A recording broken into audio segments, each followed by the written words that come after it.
Exercise number 3.2 उसका question number 1 है कि consider the universal set U X such that X is multiple of 2 and 0 less than X और less than or equals to 30। तो हमारे पास एक universal set दिया हुआ है, एक सेट A दिया हुआ है जिसमें X मल्टीपल ऑफ 6 और B दिया हुआ है X is मल्टीपल ऑफ 8। तो इसका जो फर्स्ट पार्ट है वो हमने ये फाइंड करना है, list all the elements of set A and B in tabular form। तो इन सब एलिमेंट्स को हमने टैबुलर फॉर्म में लिखना है। तो चलते हैं जी पार्ट 1 की तरफ। तो पहले U के एलिमेंट्स को टैबुलर फॉर्म में लिखते हैं। ये सेट बिल्डर नोटेशन में दिए गए, इनको टैबुलर फॉर्म में लिखेंगे। किस तरह से लिखेंगे? सबसे पहले कंडीशन देखें, दी है x इज मल्टीपल ऑफ 2 और x जो है वो 0 से बड़ा है और 30 के इक्वल है या उससे छोटा है। तो 0 से बड़ा जो 2 का मल्टीपल होता है वो 2 होता है, 4 आएगा, 6 8 10 12 एंड सो ऑन, इसी तरह चलते जाएंगे ये 30 तक। ठीक है, तो अगर मैं इसको एक्सपैंड करके लिखूं तो ज़्यादा समय लगेगी। 14 आ जाएगा, 16 18 20 22 24 26 28 और 30। ये सारे मल्टीपल ऑफ 2 हैं जो 30 तक है और 0 से बड़े हैं।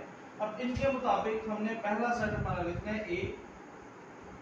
अच्छा, अब यूनिवर्सल सेट की ये खासियत होती है कि इसके अंदर तमाम एलिमेंट्स होते हैं जो बाकी सेट्स में मौजूद होंगे, यानी कि बाकी सेट्स में जितने भी एलिमेंट आएंगे वो इसी सेट से निकल के आएंगे, इससे ज़्यादा एलिमेंट्स हम नहीं लिख सकते। तो जो है जी इज द मल्टीपल ऑफ 6, तो हमने 6 के मल्टीपल लिखने हैं लेकिन इसी सेट में से देख के लिखने हैं कि 6 के कौन कौन से मल्टीपल मौजूद है। तो पहला तो 6 ही है, उसके बाद 12 मौजूद है, 18 मौजूद है, 24 मौजूद है और 30। तो ये 6 के एलिमेंट है जो यूनिवर्सल सेट में मौजूद है, यही सेट A में आएंगे। इसी तरह सेट B में मल्टीपल ऑफ 8 है, तो ये हमारे पास भी 8 होगा, 16 और 24, इससे आगे नहीं जाएगी क्योंकि वो फिर यूनिवर्सल सेट से बाहर चला जाएगा। यूनिवर्सल सेट से बाहर हमने नहीं जाना। तो उम्मीद है आपको पार्ट नंबर 1 की समझ लगी होगी। अब चलते हैं जी पार्ट नंबर 2 पे, वो भी इसी से रिलेटेड है। तो पार्ट नंबर 2 में हमने A इंटरसेक्शन B फाइंड करना है। ये जो साइन है ये वाला, इसको हम इंटरसेक्शन बोलते हैं। तो किस तरह से फाइंड करेंगे? पहले हम सर्च लिख लेते हैं, A intersection B is equals to, तो पहले A सेट लिख लेते हैं, 6 12 18 24 30। उसी के साथ इंटरसेक्शन B सेट लिख लेते हैं, 8 16 और 24। इंटरसेक्शन में हम जो जिन सेट्स का इंटरसेक्शन निकालना होता है उनमें जो कॉमन मेंबर है उसको हम आंसर में लिखते हैं। तो इन दोनों सेट्स में जो हमारे पास कॉमन मेंबर है वो 24 है, तो आंसर में आ जाएगा जी 24। ठीक है जी, तो उम्मीद है इस चीज़ की भी समझ आपको लगी होगी। उसी के साथ अब हम चलते हैं जी अपने पार्ट 3 पे। तो पार्ट 3 के लिए मैं पार्ट 2 को ज़रा रेस कर लूँगा। तो पार्ट नंबर 3 पे चलते हैं, उसमें हमने एक वेन डायग्राम बनानी। तो वेन डायग्राम ये जॉर्ज मैन एक साइंटिस्ट थे, सॉरी जॉन मैन साइंटिस्ट थे, उन्होंने इसकी इजाद की थी कि हम सेट्स को सॉल्व किए बगैर डायग्राम्स के तरीके से भी हल कर सकते हैं। तो वो जो उसको हम वेन डायग्राम बोलते हैं। इसमें जो एक मेन डायग्राम होती है वो रेक्टेंगल की डायग्राम सबसे पहले हम बनाते हैं। तो ये जो रेक्टेंगल होता है ये यूनिवर्सल सेट को जाहिर करता है, तो इसमें हम लिखते हैं U।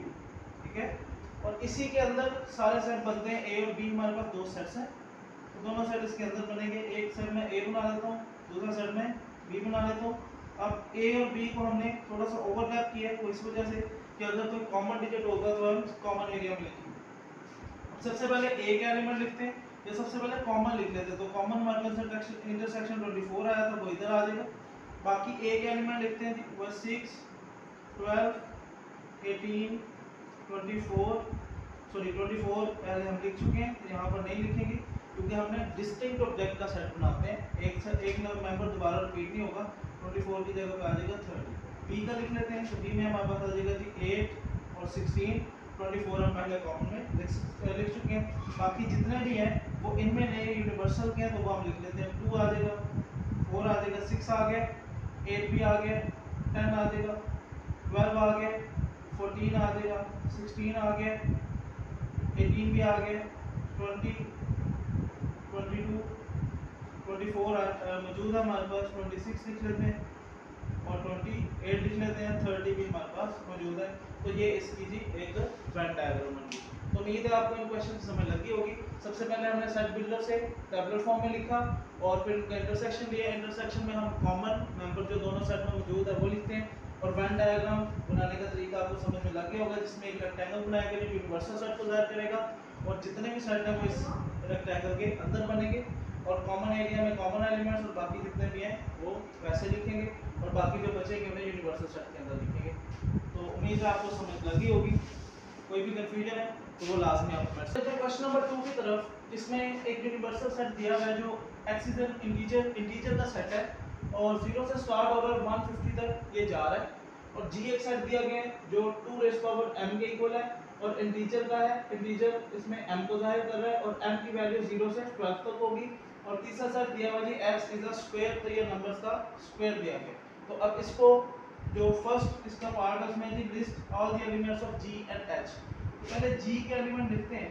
तो g के एलिमेंट में हमें 2 की पावर m दी गई है 12 तक। तो इसका अगर हमारे पास सेट बने तो 2 की पावर इंटीजर है 0 से शुरू होते हैं तो 0, 2 की पावर 1, 2 की पावर 2, 2 की पावर 3, 2 की पावर 4, 2 की पावर 5 एंड सो ऑन चलता जाएगा 2 की पावर 12 तक। लेकिन जब हम इन पावर्स को ओपन करेंगे तो हमने सिर्फ वही नंबर्स लिखने हैं जो यूनिवर्सल सेट के अंदर है, यानी कि 150 तक हमने नंबर लिखने हैं। तो 2 की पावर 0 जो है हमारे पास 1 हो जाएगा, 2 की पावर 1 2 हो जाएगा, 2 की पावर 2 4, 2 की पावर 3 8, 2 की पावर 4 16, 2 की पावर 5 32, 2 की पावर 6 हमारे पास आ जाएगा 64, 2 की पावर 7 हमारे पास आ जाएगा 128 और 2 की पावर 8 हमारे पास आ जाएगा 256। तो 256 जो है वो 150 से बड़ा है तो 128 तक ही हम लिखेंगे। तो ये हमारा आ जाएगा जी सेट। इसी के साथ एच सेट हमने निकालना है। तो एच सेट की जो टेबुलर फॉर्म होगी इज अ स्क्वायर, तो हर नंबर का स्क्वायर होगा। 1 का स्क्वायर, 2 का स्क्वायर, 3 का स्क्वायर, 4 का स्क्वायर, 5 का स्क्वायर एंड सो ऑन चलता जाएगा।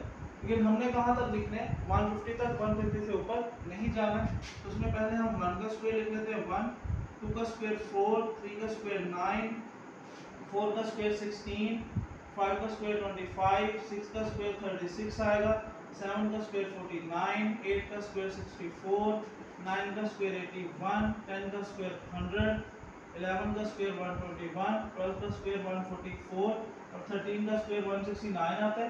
तो चूंकि ये 150 से बड़ा है तो इसको हम ऐड नहीं करेंगे और 144 तक हमारा ये एक पार्ट जो है वो खत्म हो जाएगा।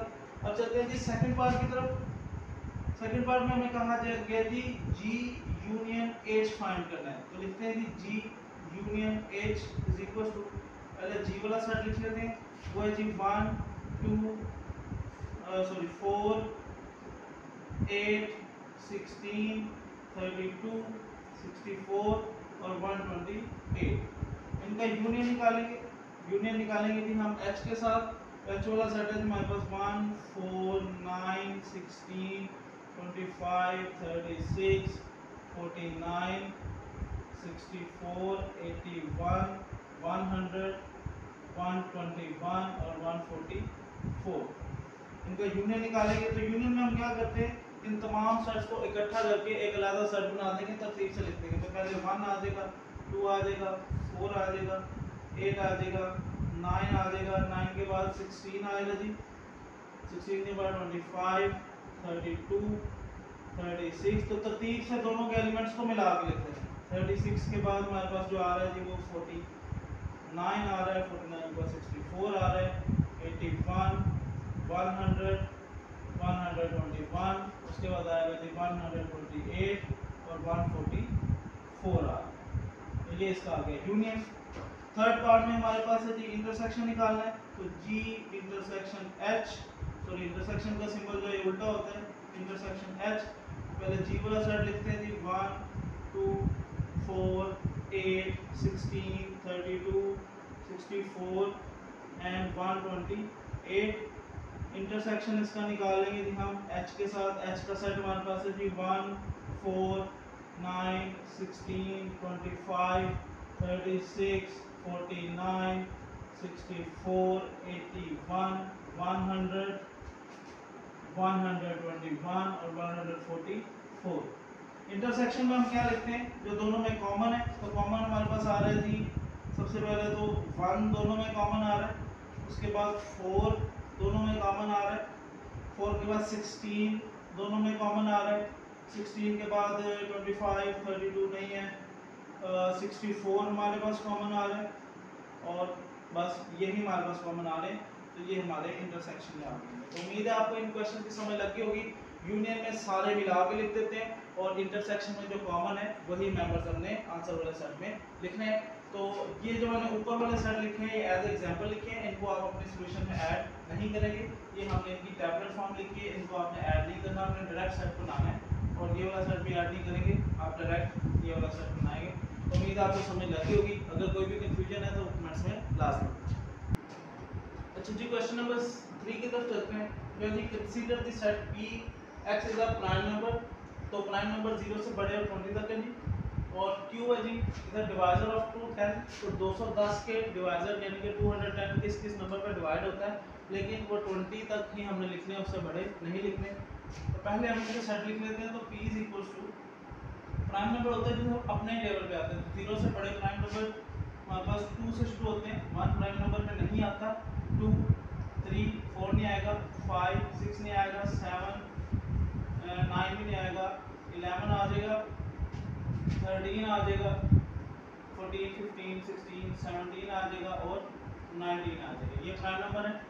और Q सेट हमारे पास आएगा 210 के डिवाइडर, तो 1 पे डिवाइड हो जाएगा, 2 पे, 3 पे, 5 6 7 10 पे डिवाइड हो सकता है और इस पे डिवाइड हो जाएगा 14 पे और 15 पे।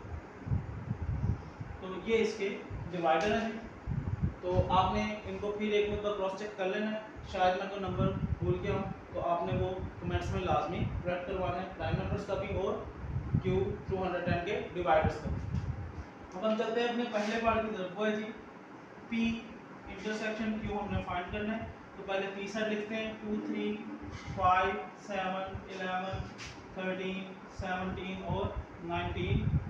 इंटरसेक्शन Q हमारे पास है जी 1 2 3 5 6 7 10 14 और 15। तो वही सेम मेथड है, इंटरसेक्शन में कॉमन नंबर्स लिखते हैं। तो 2 कॉमन है, 3 कॉमन है, 5 कॉमन है, 7 कॉमन है, बस यही नंबर कॉमन है, इसके अलावा कोई भी नंबर कॉमन नहीं है। उसके बाद पार्ट नंबर 2 में हमने यूनियन निकालना है, P यूनियन Q। तो यूनियन में भी पहले सेट्स लिख लेंगे, 5 7 11 13 17 19 यूनियन। अब हमारे पास सेट Q आ जाएगा 1 2 3 5 6 7 10 14 और 15। अब इनका यूनियन निकालेंगे। तो यूनियन में सारे मेंबर्स मिला के तरतीब में लिख लेते हैं। तो 1 2 3 5 6 7 10 11 13 14 15 17 और 19। तो ये इसका यूनियन आ गया। कोई भी मुश्किल काम नहीं है, बेसिक कंसेप्ट है यूनियन इंटरसेक्शन की। तो उम्मीद है आपको इनकी समझ लगी होगी। अगर कोई भी आपके जहन में कन्फ्यूजन है तो आप कमेंट्स में लाजमी पूछें, लेकिन कमेंट्स में पूछने से पहले वीडियो को एक मरतबा दोबारा देखें ताकि आपकी कन्फ्यूजन जो है वो कम हो जाए। फिर भी समझ लगती है कमेंट्स में लाजमी पूछें और वीडियो को लाइक किया करें, शेयर किया करें और सब्सक्राइब करें चैनल को ताकि ये नॉलेज जो है वो आपके दूसरे दोस्तों तक भी पहुँचे। Thank you.